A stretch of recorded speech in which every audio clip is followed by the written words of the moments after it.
Hello guys, എല്ലാവർക്കും നമസ്കാരം. കുറേ നാളെ കൂടിയിട്ടാണ് ഞാനൊരു വീഡിയോ ചെയ്യുന്നത്. ഇപ്പം ഇതിപ്പോൾ 12-ാം തീയതി രാത്രി ഞായറാഴ്ച രാത്രി ഏകദേശം 11:40 ആയിട്ടോ. അപ്പം എൻ്റെ ഒരു ഫ്രണ്ട് ടാറ്റയുടെ കർവ് കാർ മേടിച്ചിട്ടുണ്ടായിരുന്നു കേട്ടോ. അപ്പോൾ അത് അവൻ കഴിഞ്ഞ ദിവസം വണ്ടിയുടെ സർവീസൊക്കെ കഴിഞ്ഞിട്ട് വന്നു. അപ്പം ഞങ്ങൾ ആക്ച്വലി ഇന്നാണ് ഒന്ന് ഫ്രീ ആയത്, അതായത് ഈ സമയത്താണ് ഫ്രീ ആയത്. അപ്പോൾ അവൻ വൈകുന്നേരം വിളിച്ചിട്ട് പറഞ്ഞു, അതായത് ഒരു 10 മണിയൊക്കെ ആകുമ്പോൾ വിളിച്ചിട്ട് പറഞ്ഞു, IPL കഴിഞ്ഞ് കഴിഞ്ഞിട്ട് നമുക്ക് പുറത്ത് ട്രിപ്പ് പോകാമെന്ന് പറഞ്ഞിട്ടുണ്ട്. മുംബൈ ഇന്ത്യൻസിന്റെ കട്ട ഫാനാണ് അവൻ. മുംബൈ ഇന്ത്യൻസ് തോറ്റുപോയി. അപ്പൊ അവൻ വരാന്ന് പറഞ്ഞിട്ടുണ്ട്, വീട്ടിൽ നിന്ന് ഇറങ്ങിയെന്നാണ് പറഞ്ഞത്. അപ്പൊ അവന് വേണ്ടി ഞാൻ ഇങ്ങനെ വഴിയിൽ കാത്തു നിൽക്കണം കേട്ടോ. ഈ വഴി നിറച്ചപ്പടി വേസ്റ്റ് ആട്ടോ ആൾക്കാർ കൊണ്ടിട്ടേക്കുന്നത്. ഈ വഴിയിൽ കണ്ടോ കുറെ പോത്തും എരുമയൊക്കെ വന്ന് വെച്ച് വേസ്റ്റ് വാരിക്കുന്നതായിട്ടാണ് കാണുന്നത്. അങ്ങനെ വേസ്റ്റ് ഇങ്ങനെ വാരിക്കുന്നതാണ് വഴിയുടെ സൈഡിലാട്ടോ അത്. ഈ വഴിയുടെ സൈഡിൽ തന്നെയാണോ ഇത് നടക്കുന്നത്. ആൾക്കാർ വേസ്റ്റൊക്കെ വന്നിട്ട് അവിടെ അടച്ചൊക്കെ വെച്ചിരുന്നായിരുന്നു. എങ്ങോട്ടാണ് പോകുന്നതെന്ന് അറിയത്തില്ല. വരാൻ വേണ്ടി വെയിറ്റ് ചെയ്യുന്നതാണ്. വന്നു കഴിഞ്ഞിട്ട് വേണം എങ്ങോട്ടാണ് പോകാൻ തീരുമാനിക്കാൻ. ഒരു തീരുമാനമൊന്നും ഇല്ലാതെ നമ്മൾ ചുമ്മാ ഒരു ജസ്റ്റ് ഇതങ്ങോട്ട് പോകണം കേട്ടോ. അപ്പം എന്തേ അവൻ വരുന്നുണ്ടെന്ന് തോന്നുന്നു. അവനാന്ന് തോന്നുന്നതേ വരുന്ന കാറ്. അതാണ് ഈ കാറ് തന്നെ, അവൻ്റെ കാറ് തന്നെ. എന്നെ കേട്ടടാ. അപ്പൊ പോയി വണ്ടി കയറട്ടെ ഗൈസ്, എങ്ങോട്ടാ പോകുന്നതെന്ന് അത് കഴിഞ്ഞിട്ട് തീരുമാനിക്കാം. ഡ്രൈവർ ഡ്രൈവർ എങ്ങോട്ടാണ് പോകുന്നത്? ഡ്രൈവർ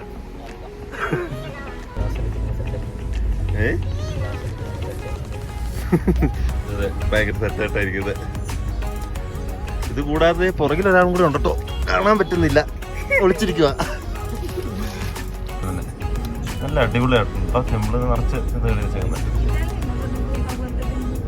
ഇത് തന്നെയാണ് ഗുഹ പോലെയുള്ള ടെമ്പിൾ എന്ന് പറയുന്നത്. ഇത് തന്നെയാണ് സംഭവം, ഗുഹ ടെമ്പിൾ എന്ന് പറയുന്നത്. അങ്ങനെ നമ്മൾ പുളിമാവ് പോലീസ് സ്റ്റേഷൻ അടുത്ത് എത്താറായി. നല്ല രസമുണ്ടല്ലോ നമ്മുടെ കൊമ്പനാലയും ഇത് അവർ തന്നെ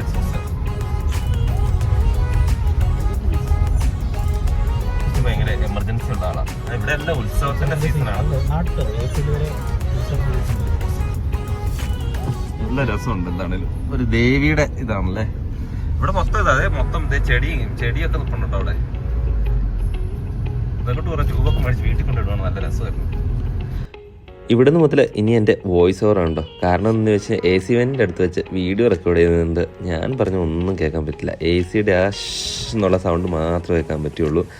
അപ്പം നമ്മൾ ഇത് നൈസ് റോഡിലാണ്, ബന്നാർഘട്ട റോഡിൻ്റെ അടുത്ത് നിന്നുള്ള നൈസ് റോഡിലാണ്. അങ്ങനെ നമ്മൾ നൈസ് റോഡിൽ ടോളൊക്കെ കൊടുത്ത് മുന്നോട്ട് കയറി കഴിഞ്ഞാൽ പ്രിപ്പറേഷൻ നല്ല അടിപൊളി രീതിയിൽ വെച്ച് പിടിപ്പിച്ചുകൊണ്ടിരിക്കുകയാണ്. മൈലേജ് പിടിപ്പിക്കാൻ വേണ്ടി നോക്കുന്നതാണ്. എത്ര മൈലേജ് കിട്ടുമെന്നൊക്കെ അറിയാൻ വേണ്ടി നോക്കുന്നതാണ്. അപ്പം നമുക്കിത് കാണുന്ന നേരെ വഴി കൂടെ തന്നെയാണ് പോകേണ്ടത്. ചുമ്മാ ഒരു ലക്ഷ്യമില്ലാണ്ട് നമ്മൾ ചുമ്മാ അങ്ങ് പോവുകയാണ് കേട്ടോ, ജസ്റ്റ് ഒരു ഡ്രൈവ് വേണ്ടി. കഴിഞ്ഞ തവണ നമ്മൾ ചുമ്മാ ഒന്ന് ടെസ്റ്റ് ഡ്രൈവ് ചെയ്ത് നോക്കി കഴിഞ്ഞപ്പോൾ ഏകദേശം 24 കിലോമീറ്റർ വരെ മൈലേജ് കാണിച്ചു. ഇപ്പം പക്ഷേ 9.something ആണ് മൈലേജ് കാട്ടുന്നത്. എന്താണെങ്കിലും നമുക്ക് മുന്നോട്ട് പോയി നോക്കാം, ചുമ്മാ ഓടിച്ച് നോക്കാം എന്നൊക്കെ പറഞ്ഞ് നമ്മൾ വിട്ടടിച്ച് പോവുകയാണ്. ഇനിയപ്പം നമുക്കിതാ ഇവിടുന്ന് ഈ കാണുന്ന ലെഫ്റ്റ് എടുത്ത് നമുക്ക് മൈസൂർ റോഡിലോട്ടുള്ള എക്സിറ്റിലേക്കാണ് പോകാനുള്ളത്. നൈസ് റോഡിൻ്റെ ടോൾ ഇവിടെ കൊടുത്തിട്ട് വേണം നമുക്കിനി മൈസൂർ റോഡിലോട്ട് തിരിഞ്ഞ് പോകാൻ വേണ്ടിയിട്ട്. ഇവിടെ നല്ല ടോളുണ്ട്, അതേപോലെ തന്നെ മൈസൂർ റോഡിലും നല്ല ടോളുണ്ട്. ഇവിടെ എന്താണെങ്കിലും പുതുതായിട്ട് റോഡ് പണിതേക്കുന്നുണ്ട്. നല്ല അടിപൊളിയായിരുന്നു കേട്ടോ, ടാറിങ്ങൊക്കെ ചെയ്ത് വെച്ചേക്കുന്നത്. പിന്നെ ഇത് നല്ലൊരു പാറ കട്ട് ചെയ്താണ് ഈ ഒരു ടോളിൻ്റെ അടുത്തോട്ട് ഇറങ്ങാനുള്ള മൈസൂർ റോഡിലോട്ടുള്ള എക്സിറ്റ് ഇവർ റെഡിയാക്കിയേക്കുന്നത്. ഇതാണെങ്കിലും നല്ല അടിപൊളിയായിട്ട് തന്നെ ഇപ്പോൾ പുതിയതായിട്ട് ഇവിടെ റോഡ് ചെയ്തിട്ടുണ്ടോ. Nice road almost full concrete റോഡാണ്. പിന്നെ നമുക്ക് അതുവഴി പോയി കഴിയുമ്പോൾ ടയറിൽ നിന്നുള്ള നല്ല സൗണ്ട് വരുന്നുണ്ട്. നമുക്കിവിടെ ടോളൊക്കെ കൊടുത്തിട്ട് വേണം ഇനി മുമ്പോട്ട് പോകാൻ വേണ്ടി. പിന്നെ നേരത്തെ ഇവിടെ നിന്ന് ടോള് കാശായിട്ടായിരുന്നു മേടിച്ചുകൊണ്ടിരുന്നത്, ഇപ്പം ഫാസ്റ്റാഗ് അക്സെപ്റ്റ് ചെയ്യുന്നുണ്ട് കേട്ടോ. അപ്പം നമ്മൾ ഏകദേശം മൈസൂർ റോഡിലോട്ട് ജസ്റ്റ് സ്റ്റാർട്ട് ചെയ്തു. റൈറ്റ് സൈഡിൽ കാണുന്നതാണ് കേട്ടോ ഇവിടുത്തെ ലാസ്റ്റ് മെട്രോ കാണുന്നത്. ആ സ്ഥലത്തിൻ്റെ പേര് ഞാൻ കറക്റ്റായിട്ട് ഓർക്കുന്നില്ല, മറന്നുപോയി. അതേപോലെ തന്നെ ഈ ലെഫ്റ്റ് സൈഡിൽ കാണുന്നതാണ് നമ്മുടെ രാജരാജേശ്വരി മെഡിക്കൽ കോളേജ്. എന്താണെങ്കിലും മൈസൂർ റോഡിലോട്ട് കയറി കഴിഞ്ഞപ്പോഴത്തേന് കൃപേഷ് നല്ല ചവിട്ടി വിടുന്നുണ്ട് കേട്ടോ. അടിപൊളി പോക്കാണ് എന്താണെങ്കിലും പോകുന്നത്. പിന്നെ നല്ല അടിപൊളി വഴിയും കൂടെയാണല്ലോ. നമുക്ക് നേരെ കാണുന്നതാണ് നമ്മുടെ ടോൾ വരുന്നത്. അത്യാവശ്യം നല്ല രീതിയിലുള്ള പൈസ ഉണ്ട് മൈസൂർ വരെ പോകാൻ വേണ്ടി. ഏകദേശം 180 രൂപ അടുത്താണ്. ഈ 180 രൂപ എന്ന് പറയുന്നത് ബാംഗ്ലൂർ ടു മൈസൂരിൻ്റെ കോസ്റ്റാണ് കേട്ടോ. അതായത് നൈസ് റോഡിൽ നിന്നുള്ളതല്ല, നൈസ് റോഡിൽ നിന്നുള്ളത് വേറെയാണ്. ഏകദേശം 150 കിലോമീറ്ററിൻ്റെ അടുത്താണ് നമ്മുടെ ഈ ടോളിൻ്റെ അടുത്തുനിന്ന് നമുക്ക് മൈസൂർ വരെ ഉള്ളത്. അതിനാണ് ഇത്രയും പൈസ മേടിക്കുന്നത്. അത്യാവശ്യം നല്ല കോസ്റ്റ്ലി റോഡും കൂടെ തന്നെയാണ് കേട്ടോ. എന്താണെങ്കിലും അത്യാവശ്യം വലിയ ടോൾ തന്നെയാണ് കേട്ടോ. ഒത്തിരി വഴിയുണ്ട്, നമുക്ക് കടന്നു പോകാൻ വേണ്ടി ഒത്തിരി സ്ഥലങ്ങളുണ്ട്.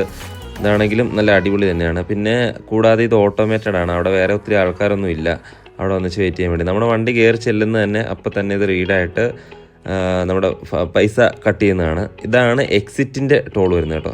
നമ്മൾ അങ്ങ് കയറി പോയപ്പോൾ ഞാൻ ജസ്റ്റ് ഒരു വീഡിയോ അങ്ങ് എടുത്തതേ ഉള്ളൂ. അപ്പോൾ എന്താണെങ്കിലും നമ്മൾ നേരെ വിട്ടടിച്ച് ചുമ്മാ അങ്ങ് പോവുകയാണ്. ഒരു ചുമ്മാ മൈസൂർ വരെ പോകാമെന്നാണ് പ്ലാൻ ചെയ്തേക്കുന്നത്. പക്ഷേ നമ്മൾ എവിടം വരെ എത്തുമെന്നും പ്ലാൻ ചെയ്തിട്ടില്ല. നമ്മൾ കഴിഞ്ഞ തവണ ഇതേമാതിരി ചുമ്മാ ഒന്ന് പോയിട്ട് തിരിച്ചു വന്നതാണ്. അപ്പോൾ ഇതൊരു നല്ലൊരു പാലം കേട്ടോ, നല്ലൊരു ആർച്ച് ഷേപ്പിലുള്ളൊരു പാലമാണ് ഉണ്ടാക്കി വെച്ചിരിക്കുന്നത്. കാണാനൊക്കെ നല്ല രസമാണ്. പിന്നെ എടുത്തു പറയേണ്ട ഒരു കാര്യം എന്ന് പറഞ്ഞു കഴിഞ്ഞാൽ നമ്മുടെ ഈ മൈസൂർ റോഡിലുണ്ടല്ലോ എല്ലാ സ്ഥലത്തും തന്നെ ലൈറ്റ് ഉണ്ട്. വളരെ കുറച്ച് സ്ഥലത്ത് മാത്രമാണ് ലൈറ്റ് ഇല്ലാത്തുള്ളൂ. എന്താണെങ്കിൽ നല്ല അടിപൊളി റോഡായതുകൊണ്ട് തന്നെ നമുക്ക് പെട്ടെന്ന് തന്നെ പോകാൻ പറ്റി. അപ്പം നമ്മൾ എന്താണെങ്കിലും ഇവിടെ ഒരു സ്ഥലത്ത് വന്നു കഴിഞ്ഞപ്പോഴത്തേനും നമ്മൾ എക്സിറ്റ് എടുക്കാൻ തീരുമാനിച്ചു. ഒത്തിരി ഇനി മൈസൂർ പോകാൻ വേണ്ടി ഒത്തിരി സമയമാവുന്നതുകൊണ്ടാണ് നമ്മൾ മൈസൂർ പോകാനിരുന്നത്. ഏകദേശം ഇനി ഇവിടുന്ന് ഒരു 90 കിലോമീറ്റർ അടുത്തുണ്ട് കേട്ടോ മൈസൂരിലേക്ക്. നമ്മൾ എന്താണെങ്കിലും നമ്മൾ ഇവിടുന്ന് ഹൈവേന്ന് എക്സിറ്റ് ഇറങ്ങി നമ്മൾ യൂ ടേൺ എടുക്കുകയാണ്. എന്താണെങ്കിലും നല്ലൊരു അടിപൊളി യാത്ര തന്നെയായിരുന്നു കേട്ടോ. ഇത്ര ഉണ്ടായിരുന്നു, നല്ല അടിപൊളി വഴിയായിരുന്നു. ഒരു കുലുക്കോ കാര്യങ്ങളോ ഒന്നുമില്ല. വണ്ടിക്ക് സസ്പെൻഷനൊക്കെ എന്താണെങ്കിലും നല്ല അടിപൊളിയാണ്. ആ പോയ കാറ് ഫുള്ള് വെള്ളവാടി ടീംസിൻ്റെ കാറായിരുന്നു കേട്ടോ. അപ്പോൾ നമ്മളതൊന്നും മൈൻഡ് ചെയ്തില്ല. എന്താണെന്ന് നമുക്കിനി ഒരു ചായ കുടിക്കാമെന്നൊക്കെ പറഞ്ഞ് നമ്മൾ മുന്നോട്ട് ചുമ്മാ ഇങ്ങനെ നോക്കി പൊയ്ക്കൊണ്ടിരിക്കുകയാണ്. നമ്മളിത് അവിടെ നോക്കി കഴിഞ്ഞപ്പോൾ ഒരു ഫിൽറ്റർ എന്ന് പറയുന്നൊരു കടയൊക്കെ കണ്ടു. നമുക്ക് ആ കട കണ്ടപ്പോൾ തന്നെ മനസ്സിലായി അത്യാവശ്യം നല്ല കോസ്റ്റ്ലി ആണെന്ന്. അതുകൊണ്ട് പിന്നെ നമ്മൾ അവിടെ ഒന്നും കയറാൻ നിന്നില്ല. നമ്മൾ നേരെ മുന്നോട്ട് തന്നെ പോയി വേറെ ഏതെങ്കിലും കടയൊക്കെ ഉണ്ടോ എന്ന് നോക്കാൻ വേണ്ടി നമ്മൾ പോയി കേട്ടോ. എന്താണെങ്കിലും ആ ഒരു ഫിൽറ്റർ എന്ന് എഴുതി വെച്ചേക്കുന്നത് കാണാൻ നല്ലൊരു രസമുണ്ട് കേട്ടോ. അങ്ങനെ നമ്മൾ ചുമ്മാ പോയ വഴിക്കാണ് രാസ്ത എന്ന് പറയുന്ന ആ ഒരു ബോർഡ് കണ്ടത്. നമുക്ക് എന്താണെങ്കിലും ഇവിടെ വരെ വന്നല്ലോ, ചുമ്മാ ഒന്ന് കയറിയിട്ട് പോകാമെന്ന് പറഞ്ഞ് നമ്മൾ രാസ്തയിൽ കയറി. രാത്രി 1 മണി ആകാറായപ്പോൾ ഞങ്ങളത് രാസ്ത കഫേയിലെത്തിയിട്ടുണ്ട്. വണ്ടേഴ്സ് ഇതേ പോണു. ഇതിനു മുമ്പ് രാസ്ത കഫേ വന്നിട്ടുണ്ടോ? പക്ഷേ നീ രാസ്ത കഫേന് നല്ല അടിപൊളി ഇതാട്ടോ.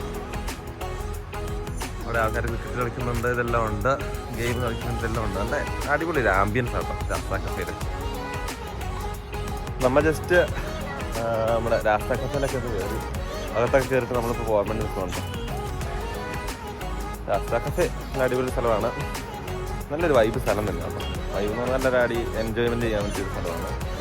ലിക്കർ കാര്യങ്ങളൊന്നും അല്ല ഇവിടെ ഉള്ളത്, ലിക്കറൊന്നും ഇല്ല ഇവിടെ, പെർമിറ്റ് ചെയ്യത്തില്ല എന്നാണ് പറഞ്ഞത്. എന്താണെങ്കിൽ നല്ലൊരു അടിപൊളി ഒരു പ്ലേസ് എന്ന് പറയുന്നത് നല്ലൊരു അടിപൊളി പ്ലേസ് തന്നെയാണ്. ഇത് കണ്ടില്ലേ, പാർക്കിംഗ് ഒക്കെ ആണെങ്കിൽ നല്ല രസമാണ്. പിന്നെ അതേപോലെ തന്നെ അവിടെ ഒരു ടർഫുണ്ട്, അതിൻ്റെ അത് ഇപ്പോൾ ക്രിക്കറ്റ് കളിയൊക്കെ നടക്കുന്നുണ്ട്. ബുക്ക് ചെയ്തിട്ട് കുറേ മലയാളികൾ തന്നെ കേട്ടോ കളിക്കുന്നത്. അതല്ല ഇത് ഗെയിം ചേഞ്ചർ എന്ന് പറയുന്നൊരു ഇത് തന്നെ, അത് നല്ലൊരു അടിപൊളി സ്ഥലം തന്നെ കേട്ടോ. പിന്നെ ഞങ്ങൾ ഈ സമയത്ത് ഇവിടെ വന്നു കഴിഞ്ഞപ്പം ഞങ്ങളുടെ ഓഫീസിൽ വർക്ക് ചെയ്യുന്ന 2 പേരെ ഞങ്ങൾ കണ്ടു. അതുകൂടാതെ ഞങ്ങളുടെ ഓഫീസിൽ നേരത്തെ വർക്ക് ചെയ്ത 2-4 പേരെ ഞങ്ങൾ കണ്ടു. കുറേ ആൾക്കാരെ ഞങ്ങൾ ഇവിടെ കണ്ടു കേട്ടോ. ഒത്തിരി ആൾക്കാരെ നമ്മൾ ഇവിടെ കണ്ടു. എന്തൊരു കോയിൻസിഡൻസ് ആണെന്ന് നോക്കണം. നമ്മൾ പെട്ടെന്ന് ഇവിടെ വന്ന സമയത്ത് നമ്മൾ അറിയുന്ന കുറേ ആൾക്കാർ അവിടെ ഇരിക്കുന്നു. നമ്മളവിടെ കയറി ചെന്ന രാസ കപ്പിക്ക് ഉള്ളിലോട്ട് കയറി ചെന്ന സമയത്ത് തന്നെ 2 പേര് നമ്മുടെ ഓഫീസിൽ വർക്ക് ചെയ്യുന്ന നമ്മുടെ 2 കൊളീഗ്സ്, ഹായ് ബ്രോ, നിങ്ങൾ എന്താ ഫുള്ള് വൈബിന് വന്നാണെന്ന് ചോദിച്ചുകൊണ്ട് അവർ വന്നു. ഇതാണെങ്കിൽ നല്ല അടിപൊളി എക്സ്പീരിയൻസ് ആണ്. പിന്നെ ഞാൻ പറഞ്ഞില്ലേ ഇവിടെ ഈ ആൽക്കഹോൾ കാര്യങ്ങളൊന്നും പെർമിറ്റഡ് അല്ല. അപ്പോൾ അതിൻ്റെ ഒരു കാര്യങ്ങളാട്ടോ ഇവിടെ ഈ മെൻഷൻ ചെയ്ത് വെച്ചേക്കുന്നതൊക്കെ. അങ്ങനെ ഞങ്ങൾ രാസ്ത കഫേ ഒക്കെ ഒന്ന് ചുമ്മാ കയറി കണ്ടിട്ട് അപ്പം തന്നെ നമ്മൾ അവിടെ നിന്ന് ഇറങ്ങി കേട്ടോ. ഒത്തിരി നേരം ഒന്നും അവിടെ നിന്നില്ല, സമയം പോയതുകൊണ്ട് നമ്മൾ പെട്ടെന്ന് തന്നെ ഇറങ്ങി. നമ്മൾ തിരിച്ചത് ആ ടോളിൻ്റെ അടുത്തെത്തി. ടോളിൽ പൈസ കൊടുത്തിട്ട് നമ്മളിനി എന്താണെങ്കിലും മുന്നോട്ട് പോകാമെന്ന് തന്നെ വെച്ചു. നമുക്ക് പക്ഷേ ഒരിടത്തും തന്നെ ചായ കുടിക്കാനൊന്നും പറ്റിയില്ല കേട്ടോ. ഈ ടോളൊക്കെ എന്താണെങ്കിലും നല്ല അടിപൊളി വലുപ്പമുള്ളതുകൊണ്ട് ഒത്തിരി വണ്ടികൾ വന്നാലും പെട്ടെന്ന് തന്നെ ക്രോസ് ചെയ്ത് പോകാം. അങ്ങനെ ഞങ്ങൾ ചായ കുടിക്കാൻ നിർത്തിയപ്പോഴാണ് ഇതാ ഈ ഒരു കാഴ്ച ഉണ്ട്. ഈ ലേസിൻ്റെയൊക്കെ ഫുള്ളൊരു ഗോഡൗൺ പോലെ തന്നെ കേട്ടോ എനിക്ക് തോന്നിയത്. ഇത് കണ്ടില്ലേ എന്തുമാത്രം ലേസും ബിങ്കോയും ഒക്കെ തൂക്കിയിട്ടേക്കുന്നതെന്ന് നോക്കിയേ. എന്താണെങ്കിലും നമ്മൾ അവിടെ നിർത്തി ഒരു ചായ കുടിക്കാമെന്ന് വിചാരിച്ചു. ചുറ്റും നോക്കിയപ്പോൾ നിറയെ വണ്ടികൾ വന്നിട്ടുണ്ട്. ഇത് മൈസൂരിൽ നിന്നും കേരളത്തിൽ നിന്നും ഒക്കെ ഒത്തിരി ആൾക്കാർ വന്നേക്കുന്ന കേട്ടോ കാണുന്നത്. ആ കടയാണ് എന്താണെങ്കിലും ഭയങ്കര വലിയ കട. അങ്ങനെ ഞങ്ങൾ നൈസ് റോട്ടിൽ കയറാറായപ്പോഴാണ് ഇതാ ഈ ഒരു വണ്ടി പോകുന്നുണ്ട്. എന്തോ ഒരു വലിയ മെഷീൻ വെച്ചേക്കുന്നതാണ്, അതിൻ്റെ പുറത്ത് തന്നെ ഒരു വലിയ എഞ്ചിനും വെച്ചേക്കുന്നുണ്ട്. നൈസ് റോട്ടിൽ കയറി കഴിഞ്ഞപ്പോൾ പിന്നെ മൊത്തം ലോറിക്കാരുടെ ബഹളമാണ്. എല്ലാം ഇങ്ങനെ നിരന്ന് പോകുന്നു. നമുക്ക് ആർക്കും ഒരു സൈഡും തരില്ല. ചുമ്മാ ഇങ്ങനെ പറന്നായിരുന്നു വന്നുകൊണ്ടിരുന്നത്. അങ്ങനെ നമ്മൾ തിരിച്ചതേ ആദ്യം നമ്മൾ കണ്ട ആ ലൈറ്റിൻ്റെയും ഗണപതിയുടെ ഇതിൻ്റെയൊക്കെ അടുത്തെത്തി. അങ്ങനെ നമ്മൾ തിരിച്ച് വീട്ടിനടുത്ത് എത്താറായി ഏകദേശം. ഇതാണെങ്കിലും രാത്രി ആയി കഴിഞ്ഞപ്പോഴത്തേനും വേറെ വണ്ടികളോ കാര്യങ്ങളോ ഒന്നുമില്ല. ആ ലൈറ്റ് കാര്യങ്ങളൊക്കെ കാണാൻ രാത്രിക്ക് നല്ല അടിപൊളി ഭംഗിയാണ് കേട്ടോ. അപ്പോൾ ഇപ്പോൾ ഏകദേശം ഒരു 2 ദിവസം